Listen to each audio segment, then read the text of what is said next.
আসসালামু আলাইকুম। আমি আব্দুল্লাল মামুন। আমরা অনেক জায়গায় ঘুরছি, বাট কখনো ভিডিও করতে পারি নাই। তো ফার্স্ট টাইম চেষ্টা করলাম আমাদের প্রথম ভিডিও। আপনারা সবাই ভালোবাসবেন, লাইক, শেয়ার, সাবস্ক্রাইব করবেন। তো আমাদের ট্যুরটা হচ্ছে মেঘালয়, একটা বাজেট ট্যুর। আমরা তিনজন, আমি, চৌন ভাই আর জুমান ভাই। আমরা আগের দিন রাত্রে সিলেট ছিলাম, মানে রাতে চলে আসছি। এখন সিলেট থেকে আমরা তামামিল বর্ডারের উদ্দেশ্যে রওনা করতেছি। আর সিলেট থেকে আমরা সিএনজি নিয়ে ডাইরেক্ট তামাবিল। আমাদের ট্যুরটা বাজেট ট্যুর, তো কত টাকা খরচ হয় সব কিছু আমরা আপনাদের বলে দেব, যাতে আপনারা পরের বার গেলে আপনাদের জন্য অনেক সুবিধা হয়। লালা খাল এটা অনেক ফেমাস, বাট বৃষ্টির কারণে পানি ঘোলা হয়ে আছে। আমরা 600 টাকা দিয়ে তিনজন তামাবিল বর্ডার পর্যন্ত সিএনজি রিজার্ভ করি। আর আমরা ট্যুরটা শুরু হচ্ছে ব্রাউনবাড়িয়া থেকে। তো আমরা আগের দিন রাতে ব্রাউনবাড়িয়া বিশ্ব রোড থেকে 400 টাকা করে সিলেট কদমতলী যাই। ওইখানে এক বড় ভাইয়ের বাসায় থাকি রাত্রে। পরের দিন সকাল 6টার দিকে আমরা রওনা করি। এখন আপনার তামাবিল বর্ডারের একটু আগে এই জায়গায় জৈন্তাপুর, এখান থেকে আমরা সকালে নাস্তা করে নিই, কারণ ইন্ডিয়াতে অনেক বৃষ্টি হইতেছে আর ওই দিকের খাবার আমাদের বাঙালি খাবারের মতো না। তো জৈন্তা বাজার থেকে আমরা সকালের নাস্তা এবং কিছু ফাস্টফুড আইটেম নিয়ে নিই, যাতে দরকারি খাবার টাবার চলে। কারণ হঠাৎ করে একটা দেশে গেলে ওই দেশে খাবার সবাই খেতে পারে না, আর ওইখানে সব কিছু হালাল না। এবং বাঙালি যেই খাবার পছন্দ করে মশলা জাতীয় খাবার বা ভাত, তো এগুলো কমই। তারপরে আমরা বিস্কিট টিস্কিট, নুডলস অনেক কিছু নিয়ে নিছি, যাতে আমাদের মোটামুটি একদিন কভার করা যায়। যে আমরা যদি ভাত নাও পাই তারপরও চলতে পারি। এখন প্রায় জাফলংয়ের কাছাকাছি। এই জায়গাটা অনেক সুন্দর। মূলত এই পাহাড় থেকেই মেঘালয় শুরু। এই পাহাড়ের উপর দিয়ে আমরা মেঘালয় যাব। আমরা বর্ডারে চলে আসছি, তামাবিল বর্ডারটা অনেক সুন্দর, একেবারে এই পাহাড়ের সাথে। এখানে আমরা প্রথম সোনালী ব্যাংকে ট্যাক্সের টাকা জমা দিয়ে ট্যাক্স দেই। দেন আমরা তামাবিলের যে কাস্টমে যাই। কাস্টম অফিসের কাজ শেষ করার পরে আমরা বর্ডার পাস করব। তো এখানে সব কিছু সহজ, আহামরি কোনো প্যারা নেই, মানুষ কমই থাকে, বাট সকাল সকাল আসতে পারলে সুবিধা। আমরা রওনা করছিলাম বুধবার, তো ওই দিন মানুষ খুবই কমই ছিল। আমরা একেবারে সকালে প্রথমেই আমাদের এই বর্ডার পাস হয়। তো বর্ডার পাস হওয়ার পর এখানে আপনার বিডিআর বিজিবি যারা, ওরা পাসপোর্ট চেক করে এবং এখানে বসতে বলে। বসার পর ইন্ডিয়া থেকে একটা গাড়ি আসে, ডাউকি পোর্টটা একটু দূরে। তো ওই গাড়ি থেকে আপনাদের সবাইকে ডাউকি পোর্টে নিয়ে যাবে। আর পোর্টে ঢোকার পর দেখি পোর্টটা অনেক সুন্দর করে গুছানো, নতুন, মানে একেবারে নতুন, এখনো সব কিছু চালু হয় নাই। ভিতরে ইমিগ্রেশন অফিসার খুবই কম, 2জন খালি। তো এখানে স্ক্যানিংও অফ, এখন স্ক্যানিংও করে নাই। ঢোকার পর আপনার মানুষ খুবই কমই ছিল। দেন 5 মিনিটের ভিতরে সব কাজ শেষ। আর আমরা ঢোকার সময় বৃষ্টি ছিল না, কিন্তু ইমিগ্রেশন শেষ করার সাথে সাথেই বৃষ্টি, অনেক বৃষ্টি। তো আমরা সবাই ছাতা নিয়ে আসি, একদম ছাতা আনে নাই। তো এভাবে আমরা ছাতা নিয়ে আগে গাড়ি রেডি করি। এটার ভিতরে গাড়ি পাওয়া যায়, কিন্তু এগুলোর দাম চাচ্ছিল বেশি। তো আমরা বাইরে থেকে একটা গাড়ি নেই। ভাইয়ের নাম হচ্ছে অর্জুন। সে সবচেয়ে বড় সুবিধা, সে বাংলা পারে এবং সে বাংলাদেশে অনেকবার আসছে। এর দাদার দাদা নাকি বাংলাদেশি ছিল সিলেটে। তো ওরে পাই আমরা খুবই কাছের মানুষ মনে হইলো, তো সবাই খুশি। দেন আমরা ডাউকি বাজারের উদ্দেশ্যে যাইতেছি। ডাউকি বাজার থেকে টাকা চেঞ্জ করব। টাকা চেঞ্জ করার পর এখানে আজকের রেট ছিল 69.50 টাকা। আগরতলা বা কলকাতাতে টাকার রেট অনেক বেশি, এখানে টাকার রেটটা কম। এরপরে কিছু করার নাই। এখন এখান থেকে আমরা প্রায় 40,000 টাকার মতো এক্সচেঞ্জ করি। টাকা এক্সচেঞ্জ করার পর আবার গাড়ি চলে। এখন আমরা সব সময় যারা জাফলং যাইতাম সবাই একটা জিনিস দেখতাম, জাফলং থেকে একটা ব্রিজ, সবার স্বপ্ন ছিল ছোট থেকে, যদি এই ব্রিজে যাইতে পারতাম। কাঙ্ক্ষিত সেই স্বপ্ন আজকে পূরণ। এই ব্রিজের উপর দিয়ে আমরা মেঘালয়ের উদ্দেশ্যে যাত্রা করব। এবং একটা দুঃখের বিষয়, এই ব্রিজের উপর কোনো ছবি বা ক্যামেরা চালানো নিষেধ, এই কারণে আমরা ব্রিজের ছবি দিতে পারি নাই। এখানে পুলিশ কর্মকর্তা বা বিজিবি থাকে, ওরা মোবাইল ইউজ করতে বা ক্যামেরা অফ করতে বলে। আস্তে আস্তে এই জায়গায় রাস্তাটা একটু ভাঙা। দেন সবার সেই স্বপ্নের ব্রিজ পার হলো, পার হয়ে আপনার মেঘালয়ের উদ্দেশ্যে রওনা। ওই যে ব্রিজটা দেখা যাচ্ছে, আর এই ব্রিজ পার হওয়ার পরে বাংলাদেশটা অনেক সুন্দরভাবে দেখা যায়। এদিক হচ্ছে বাংলাদেশ আর আমরা আছি ইন্ডিয়া। উপর থেকে বাংলাদেশের দৃশ্য দেখতে দেখতে আমরা সর্বপ্রথম যে ঝর্ণা আসলাম, এটা হচ্ছে উমক্রেম ফলস। এটা ডাউকি থেকে খুবই কাছে। ওইদিকে বাংলাদেশ, এইদিকে উমক্রেম ফলস। আসলে এই ফলসের সামনাসামনি না আসলে কেউ বুঝবে না যে এটা কত ভয়াবহ আওয়াজ গর্জন করতেছে। অনেক আওয়াজ ছিল এবং পানির স্রোত। এখন তো টোটালি বর্ষার সিজন, অনেক বৃষ্টি হইতেছে। মানে আমাদের কপালটা ভয়ঙ্কর লেভেলের খারাপ যে আমরা অনেক বাজে একটা অভিজ্ঞতায় পড়ে গেছি। প্রতি মিনিট 1 মিনিট পর পর বৃষ্টি, এখন ভালো এখন খারাপ। মানে আমরা নামছি যে ওয়েদারটা ভালো, ছবি তুলবো, আর নাইমা যাইতে যাইতে বৃষ্টি শুরু। হ্যাঁ, উমক্রেম ফলস একবার কাছ থেকে দেখছি, মনে হয়েছে যে বাংলাদেশে এরকম ফলস আছে কি না জানি না, বাট এগুলাতে যে পরিমাণ পানি এবং যে পরিমাণ গর্জন শোনা যায়, এগুলা বাংলাদেশে আমি পাই নাই। এইখান থেকে আমরা প্রায় শেষ করে রওনা করছি। এখানে 5 মিনিটের মতো ছিলাম। আর মানুষ ওই দিন পর্যটক খুবই কমই ছিল। আর এই উমেশ ফলসের সামনে থেকে না গেলে বোঝা যাবে না যে এটা কতটা সুন্দর। দেন আমরা একটু পরেই 2 মিনিট যাওয়ার পরে আরেকটা ফলস, বড় হিল ফলস। এটা অনেক উঁচা থেকে পড়ে পানিটা, আর এটার আওয়াজ গর্জন সব কিছু এটা থেকে বেশি। বাট এই জায়গাটায় ছবি তোলার মতো স্পট নেই। মানে একটা স্টিলের ব্রিজ, ওই পার হচ্ছে আপনার ফলসটা। মানে এগুলো চোখের শান্তি, মানে দেখা চোখে যে সুন্দরটা দেখা যায়, ওটা আসলে মোবাইলে বা কোনোভাবেই আপনার ক্যামেরা বন্দি হয় না। এবং এটার যে আওয়াজ সরাসরি, সুমন ভাই অনেক খুশি। সুমন ভাই লাইফ নাকি সেটেল।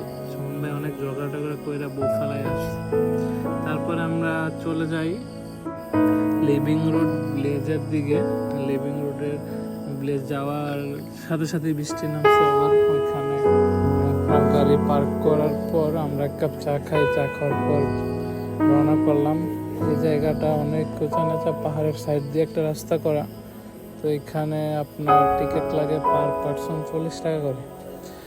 আর এটা হচ্ছে নাকি একেবারে ন্যাচারাল প্রাকৃতিক ব্রিজ, যা অনেক বছরের গাছের শিকড় দ্বারা তৈরি। এই জায়গাটা অনেক সুন্দর। এটা সৌন্দর্য বলে প্রকাশ করা যাবে না, কিন্তু আমাদের কপাল খুবই খারাপ, অনেক বৃষ্টি। মানে আমরা ছাদে ধরবো, ছবি তুলবো না ভিডিও করব, অবস্থা খুবই খারাপ। আর ক্যামেরাতে বোঝা যাইতেছে না। তো এইখানে পানির স্রোত অনেক সুন্দর এবং এই জায়গাটা অনেক সুন্দর, মানে পুরো ছবির মতো। বাট চোখে চোখে না দেখলে কে বুঝবে না যে আসলে এটা কত সুন্দর। ক্যামেরাতে আসলে সবকিছু বোঝা যায় না। এখানে আমরা প্রায় 5-10 মিনিট ছিলাম। মানে এখানে আমরা অনেক সময় দিতাম, কিন্তু বৃষ্টির কারণে থাকা পসিবল না। আর কপাল খারাপ, আসলে বাংলাদেশ থেকে যখন যাই তখন বৃষ্টি ছিল না, ওয়েদার ভালোই ছিল। আমরা যেদিন ঢুকছি ওই দিন থেকে বৃষ্টি শুরু, টানা 3 দিনই বৃষ্টি। আমরা মনে হয় মেঘালয়ের সবচেয়ে ভয়াবহ সুন্দরটা দেখছি, মানে যেটা মেঘ ছাড়া আর কিছুই না। এখানে আমরা অনেকক্ষণ ছিলাম। তারপর এখান থেকে আমরা চলে যাই।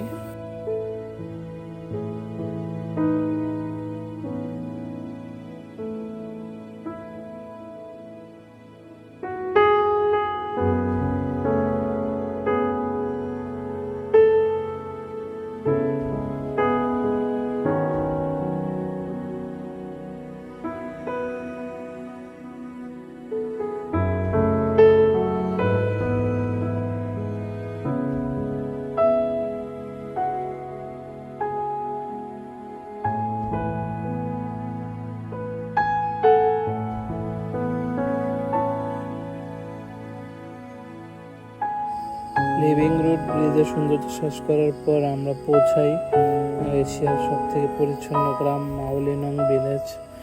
ভিলেজটা সব সময় ইচ্ছা ছিল যে একদিন এখানে যাবো, এটা সৌন্দর্য উপভোগ করার জন্য।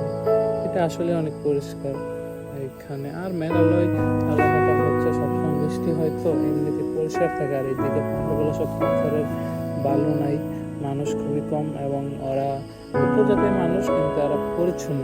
এরা এখান থেকে যাদের ছাতা প্রয়োজন সবাই ছাতা কিনছিল। দেন আমরা পাহাড় আর এই ভিলেজের ভিতরের দিকে যাই। ভিলেজের ভিতরটা অনেক বড়, সবটা ভিডিওতে দেখানো সম্ভব না। এখান থেকে একটা ভিউ পয়েন্ট আছে যেখান থেকে আপনারা আর এই গাছের উপর উঠলে সবটা ভিলেজের সৌন্দর্য উপভোগ করা যায়। বৃষ্টির কারণে আমরা উঠে নাই, কারণ এইখানে যে সিঁড়িগুলা ছিল ওইগুলা বাঁশের তৈরি, রিস্ক নেই। বৃষ্টি চলতে আছে, ক্যামেরা তো পানি পড়তেছে। এইখানে বাসা, বাড়ি, স্কুল অনেক কিছু আছে। এগুলো স্কুল, প্রাইমারি স্কুল। দেন প্রাইমারি স্কুল স্টুডেন্ট ক্লাস করতেছে। এদিকে গির্জা, খেলার মাঠ, তারপর বাংলো বাড়ি, সবকিছু সুন্দর পরিষ্কার সাজানো গোছানো। মানে একটা গ্রাম এত সুন্দর কেউ না দেখলে বুঝবে না। এখানে আমরা ছিলাম অনেকক্ষণ, বৃষ্টিতে ভিজে একবার কাপড় শেষ করলাম, ছাদের ভিতরে ছবি দিলাম। ভিলেজ শেষ করার পর আমরা চলে আসি দুপুরে খাবার খেতে। এখানে দুইটা হোটেল আছে, একটা হোটেলে আমরা ঢুকি। তো ওদের খাবার হচ্ছে থালি সিস্টেম, 4 আইটেমের থালি আছে, ভেজ থালি, চিকেন, তারপর মিট আর এগ। আমরা রিস্ক নেই, আমরা এগ থালি খাই। এগ থালি 190 রুপি করে। আর ইন্ডিয়াতে একটা রেওয়াজ আছে, খাবারের সাথে আর পাপড়। পাপড় আমি খালি খাবো না ভাতের সাথে খাবো, এটাই বুঝি নাই, বাট খাইতে মজা। এখানে আমরা ছিলাম অনেকক্ষণ, খাওয়া দাওয়া শেষ করার পর বৃষ্টি থামে নাই। তারপর আমরা রওনা করে দিচ্ছি, এখানে থেকে লাভ নেই। তারপর পাহাড়ের আর বাংলাদেশের মেঘের সৌন্দর্য দেখতে দেখতে অনেকক্ষণ, এমন একটা সময় আসছে যে আমরা চিন্তা করতেছি যদি একটু মেঘ ধরতে পারতাম, মেঘ যদি হাতে লাগতো। আমাদের বড় ভাই সুমন ভাই, উনি আল্লাহর কাছে দোয়া করতেছে যে আল্লাহ একটু হইলেও মেঘটা আমাদের ধরতে দেন। কিন্তু কথা শেষ হতে না হতেই মেঘ শুরু। আমরা এত উপরে উঠছি, এখন অটোমেটিক মেঘের ভিতর দিয়ে যাচ্ছে, চারোদিকে কিছু দেখা যাইতেছে না। মানে এখন থেকে আমরা লাস্ট 3 দিন কোনো খালি জায়গা দেখি নাই, সূর্য দেখি নাই, তারপর খালি মাঠ এগুলো দেখি নাই। লাস্ট দেখে গেছি ভিলেজের এক পর্যন্ত। এখান থেকে যে মেঘের রাজ্যে ঢুকছি, এই মেঘ এই 3 দিন ছিল, 3 দিন আর থামে নাই। তখন মেঘের অবস্থা এরকম যে এক কাজ সামনে কিছু দেখা যাইতেছে না। আর মেঘ হচ্ছে এটা কুয়াশা, মানুষ মনে করে কিন্তু এটা কুয়াশা না, এটা এক টাইপের পানি, এটা হাতে লাগলে হাত ভিজবে, রাস্তাঘাট সব ভিজা বা গাড়িও ভিজতেছে, কিন্তু এটা মেঘ। একটু পর বৃষ্টি হইতেছে। এই সৌন্দর্য উপভোগ করতে করতে আমরা চলে যাই। সামনে একটা বাজার ছিল, এই বাজার থেকে আবার আমরা একটু বাজার টাজার করি। পাহাড়ি ফল মূল, পাহাড়ি খাবার অনেক কিছু আছে। শৈব উপজাতিরা এই ইন্ডিয়াতে একটা বিষয় যেটা সবচেয়ে ভালো লাগছে, ইন্ডিয়াতে কোনো মহিলারা বসে খায় না, এরা সবাই কাজ করে। মেঘালয়ের যে বাজারগুলা, এই বাজারগুলোতে অধিকাংশ 90% ব্যবসায়ী ছিল মেয়েরা, মহিলারা। ছেলেরা অন্য জায়গায় কাজ করে কিনা জানি না, বাট দোকান, পাট বাজার, সবজি বাজার, মাছ বাজার সব কিছুতেই মেয়েরা। মনে হয় বাংলাদেশ সবথেকে বেশি মেয়েরা বসে খায় বা বেকার থাকে। এই বাজার থেকে আমরা বাজার করি, চা খাই, চিপস কিনি। আর এই এলাকাটা অনেক সুন্দর। এখানে আসার পর থেকে আমাদের শীত লাগা শুরু হয়ে গেছে। তো আমরা শীতের পোশাক নিয়ে আসছিলাম, বাট এখানে এসেই পড়ছি। কারণ বাংলাদেশে তখন 35, 38, 40, 42, 48 ডিগ্রি, আর এখানে হচ্ছে 19-20। তো 20 ডিগ্রিতে আমাদের অনেক শীত করতেছে, কারণ আমরা অভ্যস্ত না। আর এদিকের মানুষ এই এলাকায় থেকে অভ্যস্ত, এই কারণে এরা নর্মাল পোশাকে চলতে পারে। বাট আমরা হঠাৎ করে আসছি, আমাদের অনেক শীত করতেছে। আর এই এলাকাটা একটা শহর টাইপ, এখানে গাড়ি, ট্রাক, বাজার সব কিছু আছে। মানে প্রায় 80 কিলোমিটার পর একটা বাজার দেখছিলাম। আর এটা হচ্ছে মেঘের রাজ্যের শুরু। এই মেঘ আমাদের পিছু কাটে নাই লাস্ট 3 দিন। আমরা 4 দিন ছিলাম, 3 দিনই মেঘের ভিতর ছিলাম। এই 3 দিন আমরা মানে অন্যরকম এক অনুভূতি। মনে হয় মেঘালয়ের এই সৌন্দর্য, এটা আলাদা একটা সৌন্দর্য। মানুষ মেঘালয়ে যায় ঝর্ণা দেখতে, পাহাড় দেখতে, দেন পাহাড়ের উপরে মেঘ দেখতে। বাট আমরা যে 3 দিন ছিলাম 3 দিন মেঘের ভিতরেই ছিলাম, এত পরিমাণ মেঘ ছিল। আমরা আর কোন স্পটে যাইতে পারি নাই, কারণ মেঘের কারণে কিছু দেখি নাই। মেঘের কারণে সামনে কিছু দেখা যাইতেছিল না। দেন এখানে 2-3টা ফলস ছিল, 2-3টা ভিউ পয়েন্ট ছিল, অনেকগুলো ভিউ পয়েন্ট ছিল যেগুলো অনেক সুন্দর। যেগুলো সৌন্দর্য আসলে আমরা সবসময় দেখছি, বাট নিজের চোখে দেখার মতো অবস্থা হয় নাই। যে এত পরিমাণ মেঘ, সামনে 20 ফুট সামনে কিছু দেখা যাইতেছে না। আর আপনাদের জন্য এই ভিডিওটা অনেক বড় হইতেছে, যদি কেউ দেখেন কষ্ট কইরা। আমরা টোটাল বাজেট এবং টোটাল খরচ, কোন জায়গায় কত টাকা খরচ হচ্ছে সব কিছু আপনাদের বলবো। আমরা যে গাড়িটা নিচ্ছি, গাড়িটাতে 3 জন কি 4 জন বসা যাবে। আর এর খরচ হচ্ছে আপনার 2800 টাকা, 2800 রুপি। আমরা দাম দর করে নিচ্ছি, 3000 রুপির কমে গাড়ি যায় না। তো আমরা অনেক দাম দর করার পর এটা পাইছি। তারপর রাস্তায় একটা ভিউ পয়েন্ট ছিল, এই ভিউ পয়েন্টের এখানে একটা রেস্টুরেন্ট, এখান থেকে আমরা কফি খাই। বাট এই ভিউ পয়েন্টের যে ভিউ, এটা আমরা দেখতে পারি নাই, কপাল খারাপ, মেঘ। দেন আমরা আবার চলে যাই চেরাপুঞ্জির দিকে। তো আমাদের গাড়ি ভাড়া ছিল এরকম, আমাদের সাইট সিং সহ যতগুলা পয়েন্ট ছিল, ভিউ পয়েন্ট দেখিয়ে নিয়ে যাবে। আমরা তারপর 4টা-5টা নাগাদ চলে আসি আমরা রিসোর্টে। এই রিসোর্টটা আমরা ভাড়া করি পার নাইট 2000। এটার ভিতর 2টা বেড আছে, বড় টাইপের, গিজার আছে, বড় একটি ডাইনিং টেবিল আর বাথরুম। খুবই সুন্দর, মানে এইদিকে সব কিছু এরকম, মানে 5 স্টার হোটেলের মতো চিন্তা করলে হবে না। রাস্তার পাশে খুব সুন্দর জায়গা, 2 তলা ছিল। আর এখানে আমরা কম্বল দিয়ে ঘুমাইছি, এতটা শীত ছিল রাত্রে। তো সকালে আমরা মেঘ আর বৃষ্টির কারণে বের হতে পারি নাই। নুডলস নিয়ে আসছিলাম, ওইগুলো খাইছি। কারণ এই বৃষ্টি মানে আগের দিন সন্ধ্যা থেকে শুরু হয়েছে, পরের দিন পর্যন্ত সারাদিন বৃষ্টি ছিলই। মানে এই বৃষ্টি আর 3 দিন ছিল। মোটামুটি প্রথম দিনই বৃষ্টি কম পাইছি, তারপর বৃষ্টি শুরু। বৃষ্টির ভিতর কতক্ষণ থাকবো। দেন আমাদের এই রিসোর্টে ছিলাম, রিসোর্টের ঠিকানা লাগলে দেওয়া যাবে। তার ভাড়া ছিল পার নাইট 2000। এখানে 4 জন 6 জন থাকা যাবে, বড় টাইপের বেড।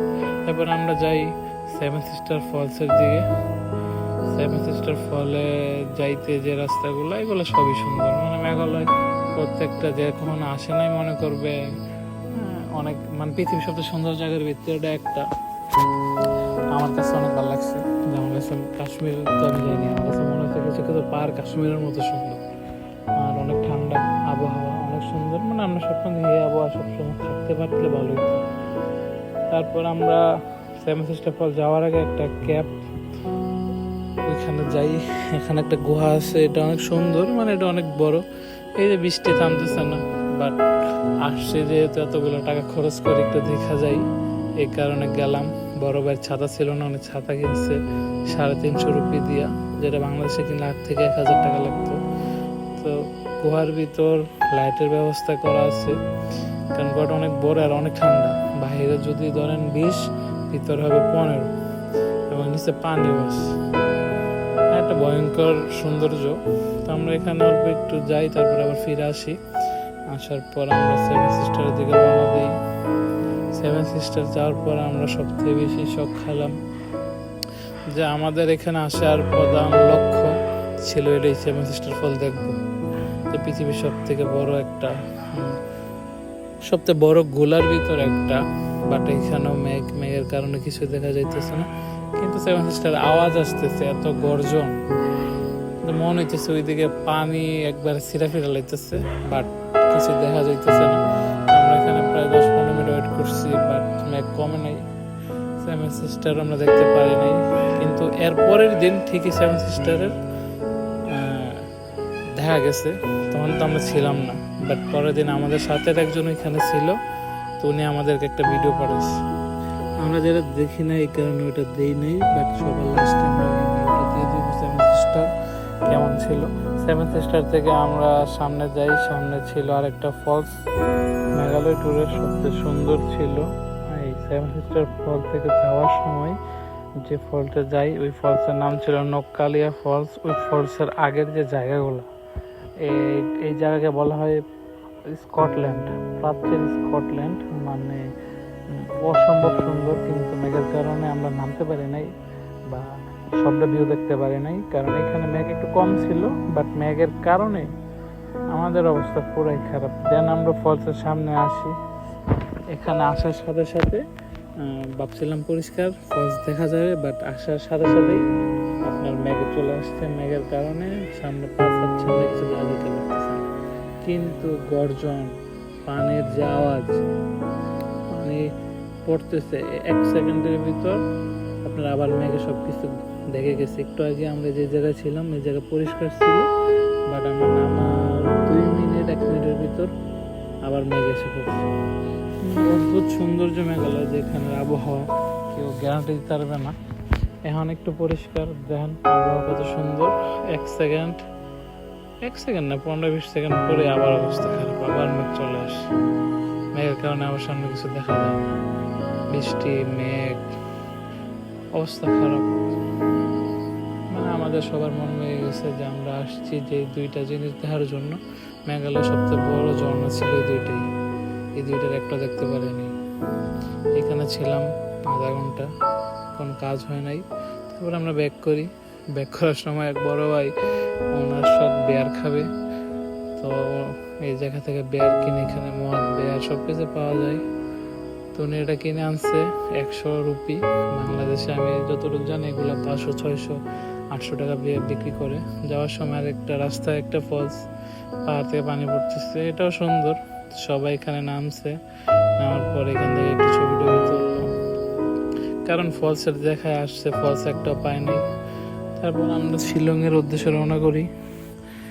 শিলং যাওয়ার সময় যে রাস্তা, এরা মনে হয় আর একটা অদ্ভুত সৌন্দর্য, কাইন্ড অফ কাশ্মীর। একটা সুন্দর একটা নদী আছে, নদীর সাইড দিয়ে পাহাড়, পাহাড়ের উপরে মেঘ, চারোদিকে দোকানপাট, ফল বেচতেছে, মানে অনেক সুন্দর।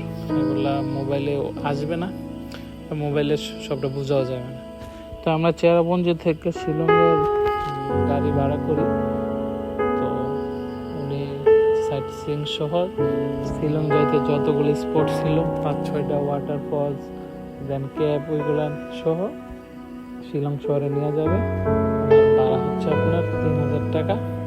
তো আমরা কিছু কম দিই, বাট ভাড়া 3000। আমরা আগের দিন যেই গাড়ি দিয়ে আসছিলাম ওনাকে আমরা রেখে দিই পরের দিনের জন্য, এই কারণে আমাদের ভাড়াটা একটু কম পড়ছে। তো এটা অদ্ভুত সুন্দর। আমরা প্রায় 1-2 ঘন্টা পর শিলং শহরে পৌঁছাই। শিলং শহরটা পৃথিবীর সবচেয়ে সুন্দর শহরের ভিতরে একটা, সবটাই পাহাড়ের উপর, একটা সমতল ভূমি, চারোদিকে পাহাড়, পাহাড়ের উপরে মেঘ, অসম্ভব ভয়ঙ্কর সুন্দর। আমরা শিলং আসার পর একটা হোটেল রুম নেই। এই হোটেল রুমের ভাড়া ছিল 1500 টাকা। আমরা এখানে 1 রাত থাকবো, এই কারণে বড় কোনো হোটেল নেই। এটাও একটা 2তলা হোটেল, মানে এইদিকে সবকিছু পাহাড় তো, আর অবকাঠামোর তো উন্নয়ন নাই যে বড় বড় 5 স্টার 3 স্টার পাবেন, বাট যেগুলো আছে এগুলো সুন্দর, বাংলাদেশ থেকে ভালো। এই হোটেল সাজেক গেলে 3000 কমে ভাড়া দিত। এই হোটেলে সব কিছু আছে। তারপর শিলং শহরটা এক নজরে দেখলাম, ঘুরলাম, দেন শপিং করলাম। শিলং শহরটা পুরোটাই পাহাড়, মানে শিলং এসে সবচেয়ে ভালো লাগছে। এখানে অটো, গাড়ি, রিক্সা কিছু নেই, খালি এই ছোট ছোট প্রাইভেট কারগুলো আসছে, আর কিছু নেই। এগুলা দিয়ে যারা চলে নাইলে সবাই যার হ্যান্ড ক্যারি করে। আর শহরটা অসম্ভব সুন্দর, রাত্রেবেলা বেশি সুন্দর হয়, বাট বৃষ্টির কারণে আমরা রাত্রে বের হয়ে নেই। পরের দিন সকালে আমরা আবার একটা গাড়ি নিই, যে গাড়ি ভাড়া ছিল 3000 টাকা। যেহেতু শিলং থেকে ডাউকি পোর্ট পর্যন্ত নিয়ে আসবে, এবং যতগুলো সাইট সিং, যতগুলা ফলস বা ভিউ পয়েন্ট আছে ওইগুলোকে নিয়ে যাবে। তো প্রথম ছিল এলিভেন্ট ফলস, এখানে 3টা ফলস একসাথে। তো এটা একবার শহরের কাছেই, মানে শিলং শহর থেকে 10 মিনিট পরে। এটা অনেক সুন্দর, বাট এটার পানি এতটা ক্লিয়ার না, কারণ শহরের পানির কারণে পানিটা একটু ঘোলাটে। শিলংয়ে আর ডাউকি চেরাপুঞ্জির ভিতর সব থেকে সুন্দর ফলসই ছিল সেভেন সিস্টার আর এলিফ্যান্ট ফলস। সরি, নাম ভুলে গেছি ওইটার, কিন্তু ওইগুলোই আমরা দেখতে পারিনি। তারপর এগুলো দেখে মনে শান্তি যে কম কিছু হইলেও দেখলাম। এগুলো দেখার পর এখান থেকে আমরা আবার রওনা করি আপনার ইয়ার দিকে, লাইট রুমের দিকে। তো লাইট রুম যাওয়ার সময় 4-5টা স্পট ছিল, যে স্পটগুলো সব কিছুই মেঘের কারণে দেখতে পারিনি। কারণ এত বড় কপাল খারাপ মানে আমাদের ছিল। এই 3 দিন আমরা বাংলাদেশে পর্যটক খুব কম গেছি, মানে যারা আসছিল তারাই, মানে ওই দিনগুলোর পর থেকে আবহাওয়া খারাপ হয়ে গেছে, দেন কেউ আর আসে নাই। আর আমরা আবহাওয়া চেক করি নাই, কপাল খারাপ আমাদেরই। তো এখানে অনেক সুন্দর বাজার টাজার আছে, যার যেটা লাগে কিনতেছে। দেন আমরা রওনা করি লাইট রুমের দিকে। লাইট রুম আপনার এখান থেকে প্রায় 1-1.5 ঘন্টার জার্নি। তো এটা সবটা পাহাড়ের উপর দিয়ে, পাহাড় চারিদিকে মেঘের উপর বৃষ্টি, মানে হোক বৃষ্টি হইতো, মেঘ না থাকতো অনেক কিছু দেখতে পারতাম, বা মেঘ থাকতো বৃষ্টি না থাকতো, তাইলে বাতাসের কারণে অনেক সময় মেঘ মানে 10 মিনিট 20 মিনিট পর পর সইরা যায়, তখন স্পট ভিউগুলো দেখা যায়। বাট আমাদের হাতে কপাল খারাপ, বৃষ্টি বাড়েই, বৃষ্টি কমে না। তারপর অনেকক্ষণ পরে যখন গেলাম লাইট রুম, এখানে যাওয়ার পর আমরা সবাই মন খারাপ, যেখানে অনেক পর্যটক ছিল কিন্তু কিছু দেখা যাইতেছে না। মানে এই লাইট রুম স্পটটা ওয়ার্ল্ডের বেস্ট স্পটের ভিতরে একটা, মানে অনেক সুন্দর। আমি সবসময় ভিডিওতে এই জায়গাটা দেখতাম যে চারোদিকে পাহাড়, মধ্যে একটা জায়গা কিছু নাই, উপরে মেঘ। দেখেন আমার চারপাশে খালি মেঘ কিভাবে যাইতেছে। মেঘটা হচ্ছে আপনার ছোট ছোট পানির কণার মতো। ফ্রিজের ভিতর অনেক সময় নরম একটা বরফ জমায়, ওই রকম। অনেক শীত এখানে, শীত অবস্থা খারাপ, শরীর কাঁপতেছে। তারপর আমরা চলে যাই ডাউকির দিকে। ডাউকির দিকে যাওয়ার সময় 2টি স্পট ছিল, ওইগুলোতে আমরা নামার পর ছবি তুলি। পাহাড়ের সৌন্দর্য দেখতে দেখতে, মানে এখানে যাওয়ার পর 3 দিন যাইতেছিলাম, 3 দিন জার্নি করছি, কোনো বমি হয় নাই, খারাপ লাগে নাই, শরীরে ক্লান্তি লাগে নাই। সাধারণত ঢাকা থেকে ব্রাহ্মণবাড়িয়া আসতে গেলে মানুষ অর্ধেক অচল হয়ে যায়, ওই জায়গায় আমরা 3 দিন গাড়িতে একটু কষ্ট লাগে না। আর এখানে ড্রাইভারগুলা যথেষ্ট ভালো, এবং এখানের মানুষ অনেক ট্রাফিক আইন মানে, কারণ কোনো গাড়ি ওভারটেক করে না, দেন অতিরিক্ত টান দেয় না, অনেক সুন্দর করে গাড়ি চালায়। যা আপনার মনে হবে যে পাহাড় আর আপনি সৌন্দর্য দেখতে দেখতে সারা জীবন থাকতে পারবেন, আপনার কোনো কষ্ট লাগবে না, খিদেও লাগবে না। দেন অনেকক্ষণ পরে একটা স্পট পেলাম, এই স্পটটা অনেক সুন্দর, বাট মোবাইলে বোঝা যায় না, দেখতে অনেক সুন্দর। এই জায়গাটা অনেকটা কাশ্মীরের মতো, মানে পাহাড়ের উপরে মেঘ, পাহাড়গুলো অনেক সুন্দর। এখান থেকে যাওয়ার পর আমরা একটা স্পট পাই, ওই স্পটে একটা ঝর্ণা ছিল, বাট ওই ঝর্ণাটা আমরা দেখতে পারি নাই বৃষ্টির কারণে। ওই জায়গাটা 10 মিনিটের মতো হাঁটে যাওয়া লাগে, তো বৃষ্টির কারণে কেউ সাহস করে নাই, 10 মিনিট হাঁটবে, হাইটে আসবে, সাদা সব ভিজে যাবে এই কারণে।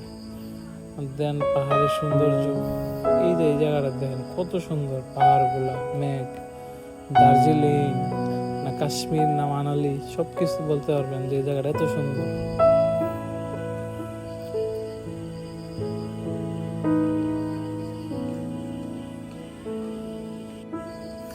এখান থেকে একটু যাওয়ার পর একটা স্পট পাই, যে স্পটটা আমার কাছে অনেক সুন্দর লাগছে, যে এখানে সুমন ভাই নামে নাই, আমি আর সুমন ভাই নামছি। আর মোবাইলে কতটুকু বোঝা যায় জানি না, মানে এই জায়গাটা অসম্ভব সুন্দর, যার সৌন্দর্য বলে প্রকাশ করা যাবে না। আর বৃষ্টি থামতেছে না, বৃষ্টি ব্যাগ, এই জায়গাটা আমার কাছে অনেক সুন্দর লাগছে, মনে হয়েছে একটা ক্যালেন্ডারের ছবি যেরকম ওই রকম, একটা নদীর উপর পাহাড়ের উপর মেঘ, এর থেকে সুন্দর আর কি আছে। মানে আমাদের 3 দিনের যে কষ্ট, এটা দেওয়ার পর কিছুটা কমছে, মানে এতটা ভালো লাগছে। আর সবচেয়ে মজার বিষয় ঠান্ডা, তো শরীরে কোনো ক্লান্তি আসছে না। দেন আমরা একটা স্পটে যাই, এই স্পটে কোনো এন্ট্রি ফি নাই। তো আমরা এর আগে যতগুলো স্পটে গেছি সবগুলোতে এন্ট্রি ফি ছিল। যতগুলো ক্যাবে গেছি ক্যাবে 30 টাকা করে, দেন ফলস দেখতে গেলে 40 টাকা করে, আর 11 ফলসে পার পার্সন 100 টাকা করে। বাট এই জায়গাটা টোটালি ফ্রি। এই জায়গায় কিছু কটেজ আছে, চাইলে এখানে থাকা যাইতো, বাট আমরা থাকবো না। এই জায়গাটা নর্মালি অনেক সুন্দর, মানালির মতো সুন্দর। আমরা এখানে অনেক ছবি টবি তুলি, দৌড়াদৌড়ি করি। দেন আমার কাছে অনেক ভালো লাগছে যেখানে আমরা 3 দিন গাড়ি থেকে বের হতে পারি নাই, আর এখানে এসে একটু সুন্দর ওয়েদার, দেন সুন্দর ওয়েদার, জায়গা সুন্দর, বৃষ্টি নাই, এত সুন্দর আর কি হইতে পারে। মেঘালয় সবটা যদি এরকম পাইতাম তাহলে লাইফের বেস্ট মোমেন্ট ছিল। বাট যেটা দেখছি এটা একটু অন্যরকম সুন্দর, এটার অভিজ্ঞতা অন্যরকম। মানে এর আগে একবার সাজেক গেছি, রাঙামাটি গেছি, বান্দরবন গেছি, অনেক স্বপ্ন ছিল যে মেঘ ধরবো, মেঘ দেখবো, বাট এরকম মেঘের সাক্ষী যে হতে পারবো এটা অবিশ্বাস্য। আর আমরা যখন আসছিলাম তখন কিন্তু বৃষ্টি ছিল না। দেখেন এখানে আসার 2 মিনিট পরে বৃষ্টি নামা শুরু, এখন আবার বৃষ্টি নামতেছে। ভাবছিলাম এখানে নেমে সবাই চিপস খাবো, আর বৃষ্টি নামা শুরু। এখন বৃষ্টিতে ভিজা তো লাভ নাই, আবার চলে যাচ্ছি। এখন আবার গাড়িতে চলে যাচ্ছি। মানে আমার লাইফের স্বপ্ন, আমি যদি আবার যাই কখনো, মানে কোনো সময় লিমিটেশন নিয়ে যাব না, আমার এজের ফ্রেন্ড সার্কেল নিয়ে যাব, বা আমার পার্সোনাল আমার সাথে মেন্টালি ম্যাচ করে এরকম একজনের সাথে যাব। মানে আমরা মন মতো 2-3 দিন থাকতে পারি। যেমন এখানে যদি একদিন থাকতে পারতাম, মানে জীবনে অনেক কিছু পাওয়ার ভিতরে এটা একটা ছিল। বাট থাকতে পারি নাই, কারণ কেউ থাকবে না, আমি একলা করে থেকেও লাভ নাই। একটু যাওয়ার পর একটা জায়গা আসছে যেখান থেকে একটা ঝর্ণা দেখা যায়। তো এখানে সবার ঝর্ণা দেখার শখ। তো এই ব্রিজের উপর আমরা থামি, থামান আগ পর্যন্ত বৃষ্টি নাই, কিছু নেই, খালি মেঘ। আমরা যাইতেছি ঝর্ণাটার দিকে। ঝর্ণাটা যখন যাব তখন মেঘ ছিল, আপনারা দেখতে পারতেছেন। মেঘের কারণে ঝর্ণা দেখা যেতে পারতেছে না। ওই তো ঝর্ণা, মেঘ, মেঘের পর হালকা হালকা বৃষ্টি। বাট আমরা এখানে যায়া 2 মিনিট থাকার পরে আবার বৃষ্টি, এত পরিমাণ বৃষ্টি 1 মিনিটের ভিতরে শরীর ভিজে গেছে। এখনো পর্যন্ত কিন্তু বৃষ্টি নাই। এখনো পর্যন্ত মনে হচ্ছে পৃথিবীর সবচেয়ে সুন্দর জায়গার ভিতর একটা জায়গায় আছি। চারোদিকে মেঘ, পাহাড়, একটু পানি, অনেকটা ঝর্ণা।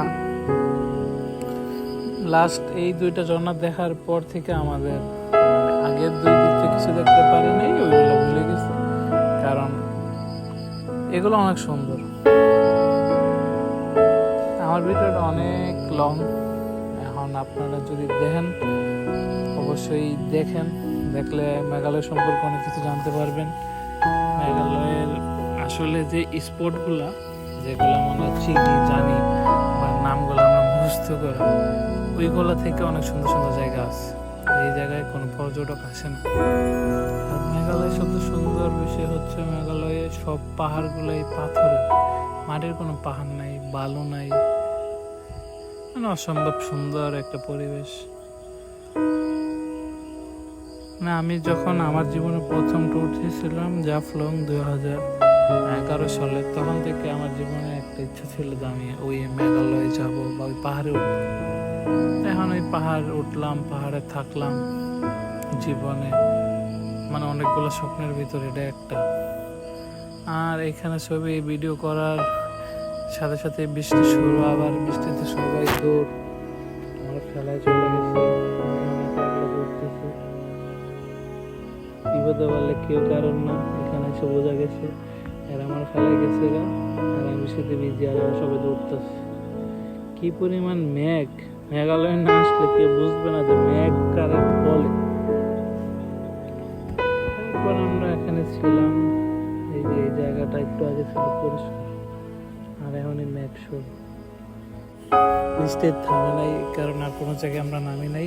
ডিরেক্ট ডাউকি তামাবিল চেকপোস্টে নামাই দেয় গাড়ি আমাদের, তারপর আমরা বাংলাদেশ চলে আসি। সবাইকে অনেক ধন্যবাদ যারা এত সময় ধরে আমার ভিডিওটা দেখছেন। আসসালামু আলাইকুম। সবাই প্লিজ শেয়ার অ্যান্ড সাবস্ক্রাইব